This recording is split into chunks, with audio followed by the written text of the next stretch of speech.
ప్రముఖ OTT platform Netflix ప్రమాదంలో పడింది. అమెరికా అధ్యక్ష ఎన్నికల్లో భాగంగా డెమోక్రాటిక్ పార్టీ తరపున అధ్యక్ష అభ్యర్థి కమలా హారిస్ కి ఈ ఓటీటీ ఓనర్ రీడ్ హేస్టింగ్స్ భారీగా విరాళం ఇచ్చినట్లు అమెరికాలో పెద్ద ఎత్తున వార్తలొచ్చాయి. సుమారు $7 మిలియన్ల విరాళం ఇచ్చినట్లు సోషల్ మీడియాలో పోస్టులు సైతం వెలిశాయి.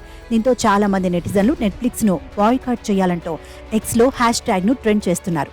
ఒక రాజకీయ ప్రచారానికి ఇప్పటి వరకు హేస్టింగ్స్ ఇచ్చిన పెద్ద మొత్తం ఇదేనని తెలుస్తోంది. నిరాశకు గురిచేసిన డిబేట్ తర్వాత మేం మళ్లీ గేమ్లోకి వచ్చామని హారిస్ ను ఉద్దేశించి హేస్టింగ్స్ వెల్లడించినట్లు తెలుస్తోంది.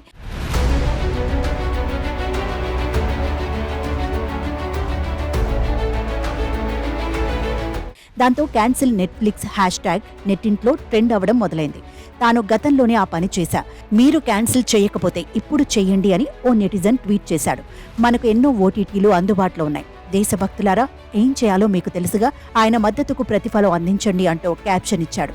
దీంతో ప్రతి ఒక్కరూ ఈ బాయ్కాట్ నెట్ఫ్లిక్స్ కి మద్దతుగా నిలుస్తున్నారు.